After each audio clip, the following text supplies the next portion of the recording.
प्यारे बच्चों नमस्कार। 10वीं क्लास मैथमेटिक्स चैप्टर नंबर 3 दो चर वाले रैखिक समीकरण इस समय हम कर रहे हैं।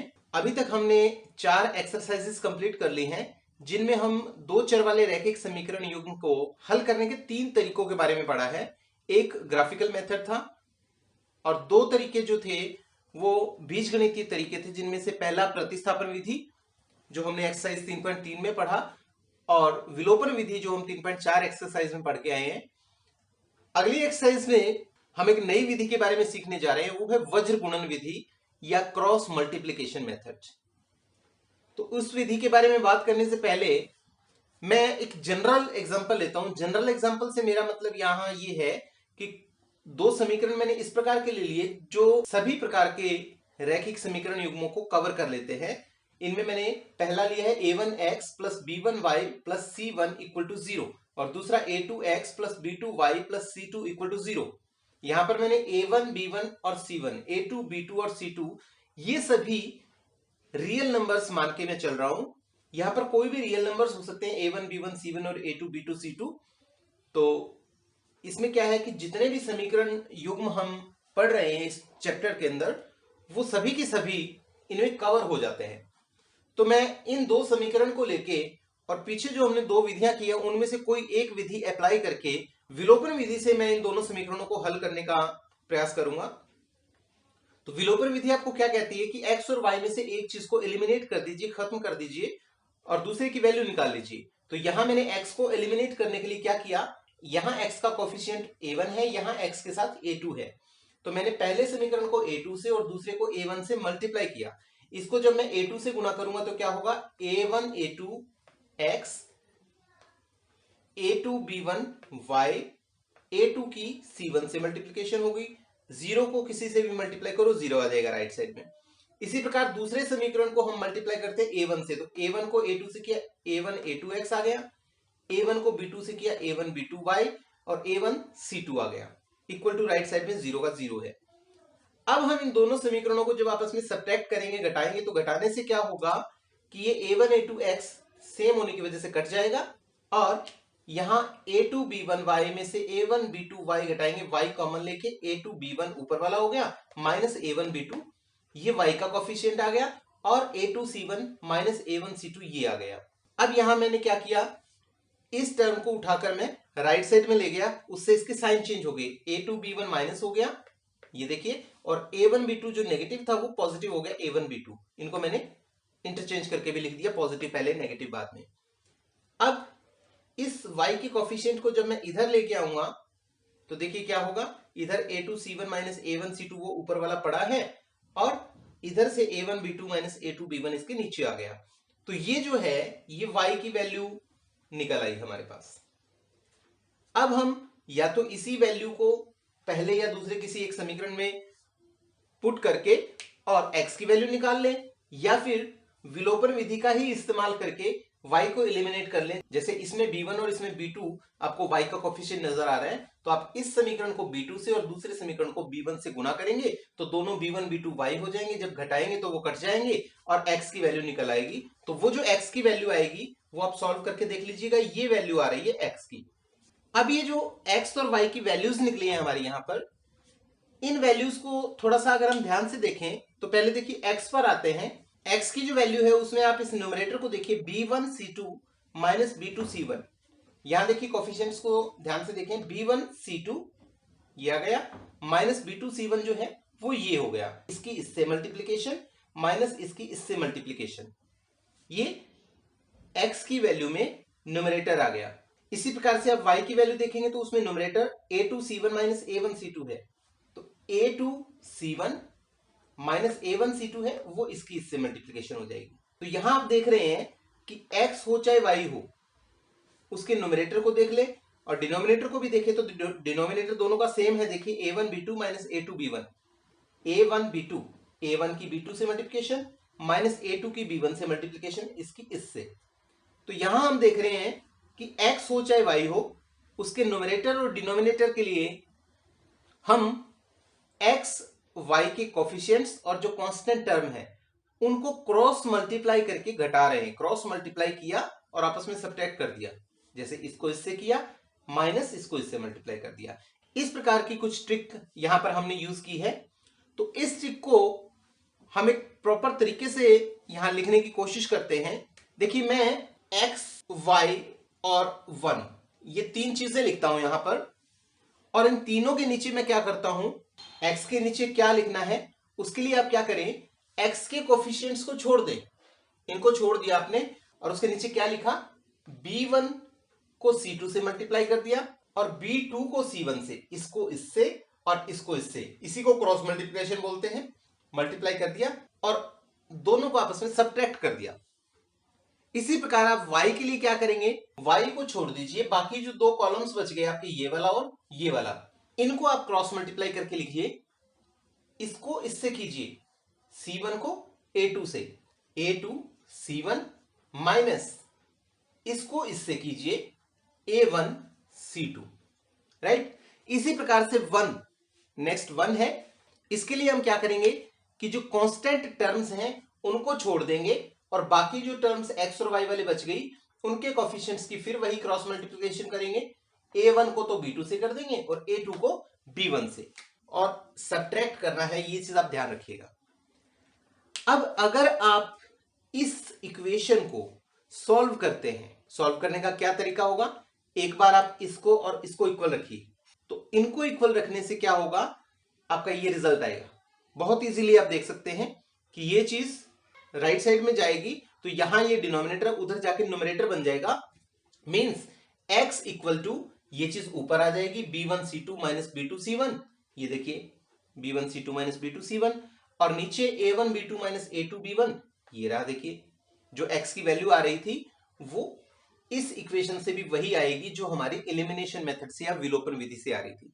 इसी प्रकार जब आप y की वैल्यू निकालेंगे, इसको छोड़ दीजिए, y की वैल्यू इससे निकालिए, क्या होगा, a2 c1 minus a1 c2 ऊपर चला जाएगा, वो देखिए ऊपर आ ही रहा है y की वैल्यू में, और नीचे a1 b2 minus a2 b1 आ रहा है, वो भी आ रहा है। तो कहने का मतलब क्या हुआ कि हमने विलोपन विधि का एक नया सब्स्टिट्यूट ढूंढ लिया है, यहां पर एक नया तरीका ढूंढ लिया है जिसमें सॉल्यूशन वही आएगा जो विलोपन विधि से या प्रतिस्थापन विधि से आ रहा था। अब इस चीज को याद रखने में आपको हो सकता है कि दिक्कत आए कि ये कैसे हुआ। एक बार तो मैं तरीका बता चुका आपको, लेकिन आप बार बार प्रैक्टिस करने के बावजूद भी आप इस चीज को भूल जाएंगे, इतनी बड़ी एक्सप्रेशन को आप याद नहीं रख पाएंगे। तो इसको याद रखने का एक बहुत ही बढ़िया तरीका मैं आपको बताने जा रहा हूं। आपने क्या करना है, एक रूल याद रखना है, 2312 का रूल, जिसको हिंदी में हम 2312 का रूल भी बोल देते। 2312 एक नंबर आपने याद रखना है। अब इस नंबर का क्या यूज है, यहां पर ये जो मैंने 1 2 3 लिखे हैं, ये सब क्या है, ये इन तीन कॉलम्स को रिप्रेजेंट करते हैं। तीन कॉलम्स का मतलब पहला कॉलम x के कोफिशिएंट्स a1 और a2, दूसरा कॉलम जो है उसमें b1 और b2 आ रहे हैं, तीसरा कॉलम जो है वो c1 और c2 काउंट होगा। तो अब यहां देखिए 2 लिखा है मैंने, 2 का मतलब सेकंड कॉलम, सेकंड कॉलम में क्या है, y के कोफिशिएंट्स हैं b1 और b2। इसी तरह से 3 का मतलब थर्ड कॉलम, थर्ड कॉलम में c1 और c2 आ रहे हैं जो कांस्टेंट है। इसी प्रकार 1 का मतलब पहला कॉलम x के कोफिशिएंट्स, आपने x को नहीं लेना साथ में, ना y को लेना, सिर्फ उनके कोफिशिएंट्स, उनके गुणांक लेने हैं। फिर 2 जो है वो रिपीट हो गया, पहले शुरुआत 2 से हुई थी और अब एंड भी 2 पे ही हो रहा है, तो 2 का मतलब सेकंड कॉलम फिर से ले लीजिए आप b1 b2, ठीक है।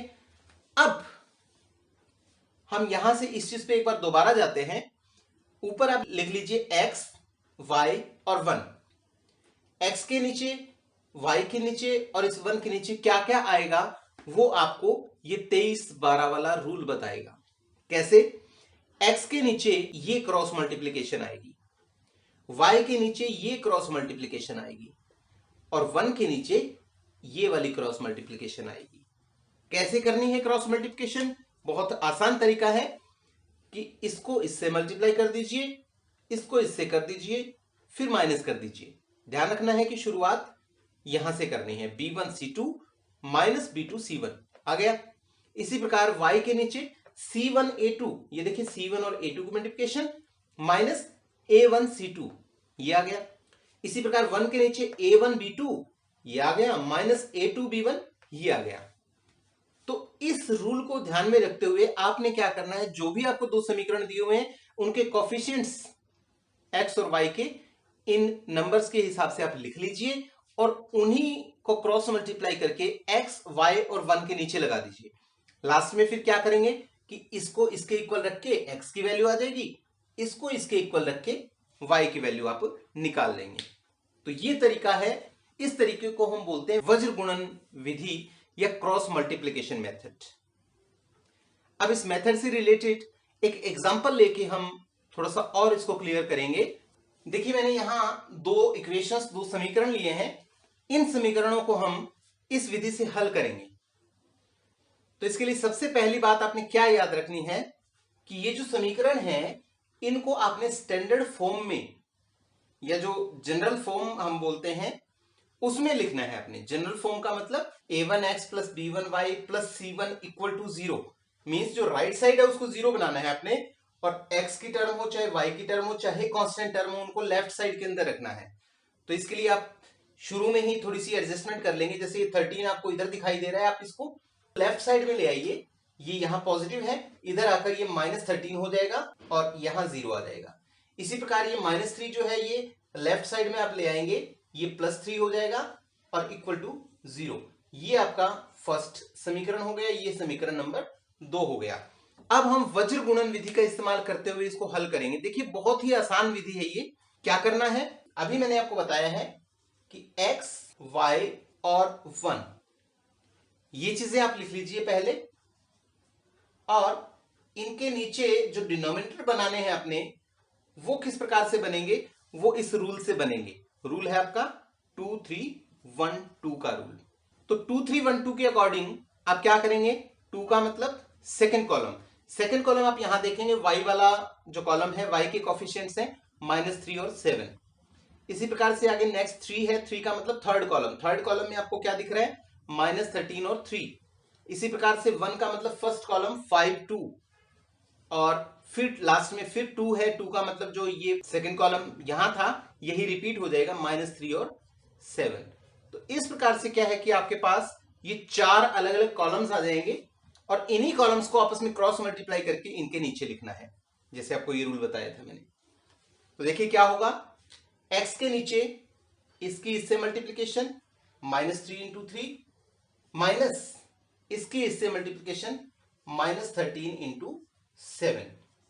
ये माइनस सब्ट्रैक्ट करने वाला माइनस है और ये माइनस क्योंकि 13 माइनस का है। इसी तरह से y के नीचे देखिए, इसको इससे किया -13 इंटू 2 माइनस इसको इससे मल्टीप्लाई किया 3 इंटू 5। 1 के नीचे इसको इससे मल्टीप्लाई करें 5 इंटू 7 माइनस इसको इससे किया 2 इंटू -3। एक्स अपॉन, जब आप इसको सॉल्व करेंगे देखिए क्या होगा, -3 3 -9 और ये +13 इंटू 7 91। 91 -9 91 में से 9 घटाएंगे 82 आ गया। इसी प्रकार से y के नीचे क्या आ रहा है ये देखिए, -13 गुना 2 26, 5 3 15, 26 और 15 -41 हो जाएगा। और 1 के नीचे देखिए 5 गुना 7 35, माइनस माइनस प्लस 2 गुना 3 6, 35 और 6 41। आप पहुंच गए यहां। अब आप देखिए, आप फर्स्ट और थर्ड पार्ट को लीजिए इकट्ठा, x/82 इक्वल टू 1/41, और सेकंड थर्ड को इकट्ठा लेंगे तो y/-41 इक्वल टू 1/41। तो यहां से जब आप इसको सॉल्व करेंगे तो क्या होगा, x की वैल्यू 1/41 इंटू 82 मल्टीप्लाई हो जाएगा, और इधर से y की वैल्यू 1/41 इंटू ये -41 उधर गया मल्टीप्लाई हो गया। यहां से आपको x की वैल्यू 2 मिल जाएगी और y की वैल्यू मिल जाएगी 41 से 41 गया -1। तो ये मेथड हो गया क्रॉस मल्टीप्लिकेशन मेथड, जो कि आपके 10th क्लास के लेवल पे रैखिक समीकरण के युग्म को हल करने की चौथी विधि है। इस विधि से एक्सरसाइज 3.5 के सभी क्वेश्चंस आपके कंप्लीट हो जाएंगे। तो आप एक्सरसाइज 3.5 कीजिए और मिलते हैं बहुत जल्दी नेक्स्ट वीडियो में, जिसमें हम कुछ ऐसी इक्वेशंस के बारे में बात करेंगे जो लीनियर इक्वेशंस तो नहीं है, रैखिक समीकरण तो नहीं है, लेकिन हम उनको रैखिक समीकरण के रूप में कन्वर्ट करके, उनको बदल के और फिर उनको हल कर सकते हैं। तो तब तक के लिए all the best. Thank you so much.